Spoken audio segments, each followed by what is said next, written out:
صباح الخير، صباح العافية، صباح النشاط. شلونكم بنات؟ إن شاء الله تكونون بأفضل حال. طبعا هذه الفترة صرت كلش تعبانة وهواي شغلات متراكمة علي. هذا الفيديو بهواي شغلات راح تفيدكم إن شاء الله.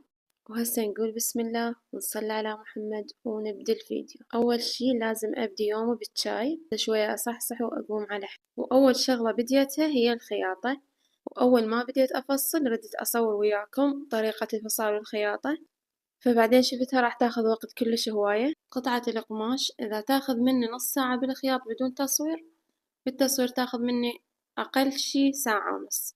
فهنا سديت الكاميرا وبديت أخيط. وهذا أول فصال بنات خيطته رياضي، وطبعا هي البنية كانت طالبة هذا الموديل، واليوم الموديلات اللي خيطتها طبعا أغلبها كان رياضي، لأن أكثر البنات قالوا خيطيها على ذوقك.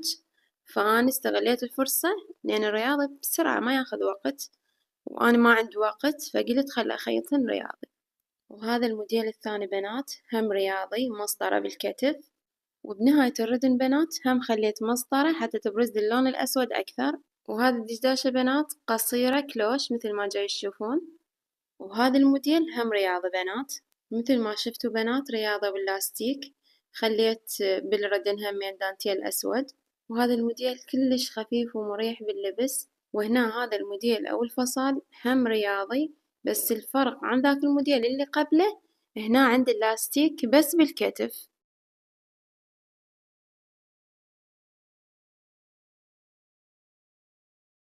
وهسه بنات هذا الموديل هذا فصال عادي مو رياضي. وهذا الموديل بنات مثل ما تشوفون كسرات بالخصر، وخليت التغليف على شكل حزام خيطته بنهاية الدانتيل، وصار عندنا الموديل بهذا الشكل. وهسه هذا الموديل لا فصال عادي ولا رياضي، الخفاش بنات ماكو أسهل منه. وأي مبتدئة تريد تبدأ بالخياطة أول موديل تفصلينه هذا الموديل كلش سهل بنات وما ياخذ وقت. وبعد ما خلصت خياطة الدشاديش هسه هنا عند هاي النزلة بنات هم خياطتها، وهذه النزلة كلش سهلة. وهذا موديل النزلة يكون سطح الشرباية متكون من قطعتين، وهذه القطعة الأولى اللي هو تشرشف كلش سهل بس نكفه من 4 جهات. وبعدها اللي هو تلبيسة الشرباية أو تلبيسة دوشة الشرباية. وبنات هسه راح أخليكم صورة حتى يكون عندكم كلش واضح. وهذه القطعتين التلبيسة والتشرشف وياهن وجوه مخاد هسه راح تشوفونهن بنات. طبعا خيطت هنا بس وجهين مال مخاد لأن كان القماش عندي قليل. وهذا النزلة بنات تاخذ 7 أمتار قماش بنات. وأي وحدة حابة تتعلم الخياطة أكو قوائم تشغيل بهذه القناة خاصة للخياطة، وراح أترك لكم بأول تعليق رابط قناة الخياطة، وإن شاء الله إن شاء الله أنزلكم فيديوهات جديدة على ذيش القناة. وبالنسبة لوجوه المخاد ما كانت لا أبو الردة ولا سحاب. هنا البنية رادت وجه المخاد تكون بيه مساطر مثل ما جاي تشوفون بنات وتنشد على شكل فيونكة. هسه راح تشوفونها من أعرض لكم النزلة.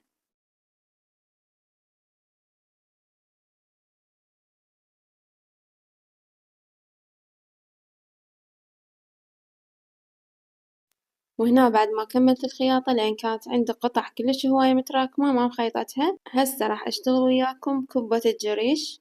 وأول خطوة سويتها غسلت اللحم كلش زين وخليته على نار هادئة بس حتى ينشف من المي اللي بيه وأحمسه. التوابل اللي ضفتها ثوم باودر، بصل باودر، بابريكا، فلفل أسود، كركم. وهنا عندي البصل ثرمته بهذه الطريقة بحيث ما يكون ناعم كلش ولا يكون خشن مبين.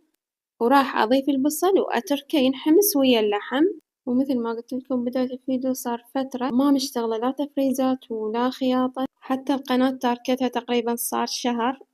فاليوم قلت لازم أقاوم وأقوم على حيلي، لأن البيت حسيته كله ناقص لا تفريزات. أقعد الصبح ما أعرف شلون أبدي يومي. اسم الله عليكم ما تسمعون بس العافية. طبعا ورا وفاة أمي الله يرحمها دائما تجيني هيج فترة، وبعد ما أحس البيت كله نقص فأنجبر أقوم أوقف على حيلي وأكمل شغلي. وهسه هنا نرجع لوصفتنا. بعد ما اكتملت عندي الحشوة أضيف الكرفس ومباشرة أطفي النار حتى يبقى مطين هذا اللون للحشوة بنات. ومثل ما تشوفون بنات اكتملت عندي الحشوة وصارت بهذا الشكل. راح أتركها لحد ما تبرد. راح أشتغل وياكم عجينة الجريش. وهنا راح أحضر عجينة الكبة. هنا عندي كيلو كامل من الجريش والبرغل، مخلوط سوا بنات. وهنا ضفت خاشوقة من الملح وخاشوقة من الكركم حتى يعطيها لون، وبعدها نضيف المي بالتدريج. أول شي هنا ضفت كوب كامل من المي ونخلطهم بهذي الطريقة ونتركه أقل شي ساعة كاملة، وضروري مي يكون دافي ما يكون بارد. وهسه بنات بعد ما تغلفت كل العجينة بالمي راح أتركها وبعد فترة أرجع أعجنها وياكم. وهنا تركتها بعد ما كملت كم شغلة ورجعت ولقيتها بهذا الشكل بنات. هسه راح أعجنها كل زين وأرجع وياكم.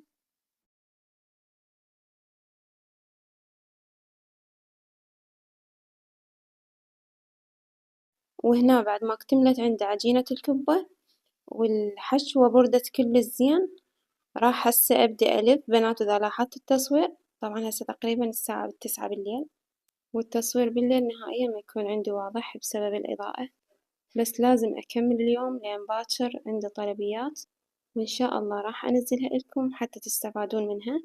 الطلبية اللي راح أجهزها باكر إن شاء الله راح تكون الكيك الجاهز وراح تكون التشيز كيك. وطبعا هاي الطلبية صار كم يوم مطلوبة مني بس ما قدرت أبدي لحد ما أكمل الأشياء المهمة عندي بالبيت وبعدين نجهز الطلبية. وهنا حضرت عجينة الكبة وحضرت الحشو وبديت ألف بالكبة بهذا الشكل.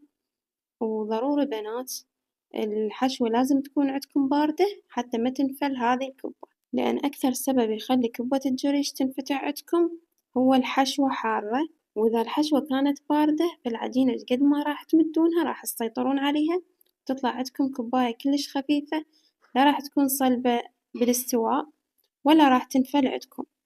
وبهذي الطريقة بنات راح ألف كل الكبة وبعدها أرجع وياكم حتى نسلقها وشلون راح نفرزها.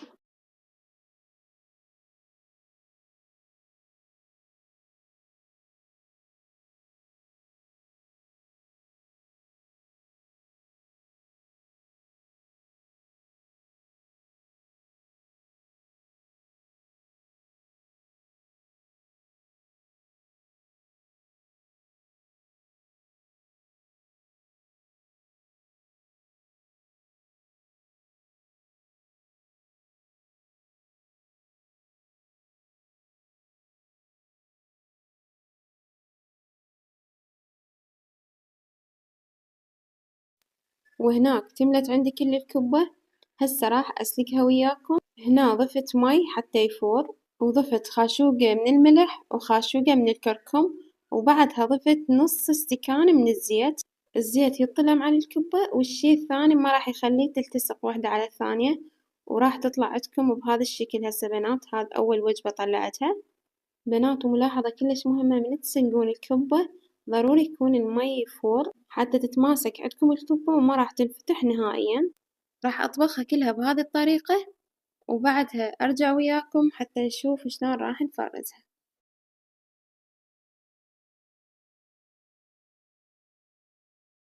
وهنا بنات اكتملت عندي كل الكبة وانتظرتها لحد ما تبرد تماما وخليتها بأكياس الثلاجة ودخلتها للفريز. وهسه عندي لحم مثروم راح أفرزه بهذي الطريقة بنات وشاركتكم الطريقة حتى تستفادون منها. هنا عندي كيلو من اللحم، وهنا عندي باقة كرفس غاسلته وترامتها كلش ناعم وراح أفرزه بهذي الطريقة حتى من آخذ منه بدون ما أفتحه كله من التفريز آخذ قطعة قطعة. وطبعا هذا المسواق الصبح من بديت أخيط كتبت بورقة وقلم شنو المحتاجته لأن أنا نهائيا ما أحب طلعت السوق كلش التعب، فهنا أكتب لهم بورقة وقلم ويجيبون لي الأشياء المحتاجتها. وهذا اللحم لحم عجل الكيلو ب18، يجيبونه لحم شرح ويثرمونه وأحفظه بهذه الطريقة بالمجمدة بنات. وبالنسبة لتفريز اللحوم إذا تفرزون عندكم على إيدكم وحافظين التاريخ اللي فرزتوا بيه يكون من 3 أشهر إلى 6 أشهر، وأكيد ما راح يبقى هذي الفترة كلها.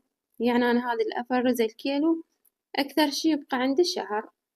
وهذا التاريخ ينطبق على الدجاج واللحوم نفس الشي. ومثل ما شفتوا بنات بهذه الطريقة فرزنا اللحوم، وهسه راح أفرز وياكم الدجاج. وأكيد طريقة تفريز الدجاج شوية راح تكون بيها اختلاف حتى نحافظ عليها بدون ما تكون بيها زفارة. وهسه بنات راح أشارككم طريقة تفريز الدجاج. وهنا الدجاج منظفته كله زين بالمي والملح والليمون. الدجاج أول ما وصل مثل ما قلت لكم نقعته بمي وملح وليمون تقريبا نص ساعة، وبعدها صفيته بمصفى، وأثناء التغليف ضفت شرائح من الليمون حتى الدجاج نهائيا ما راح تكون بيه زفارة، تكون بيه نكهة الليمون واضحة. وهذه التفريزات كلها عن تجربة، أنا صار سنين أفرز بهذا الطرق بنات. وهسه أتمنى استفاديتوا من الفيديو، أترككم في حفظ الرحمن، وإن شاء الله أشوفكم في فيديوهات جديدة. مع ألف سلامة.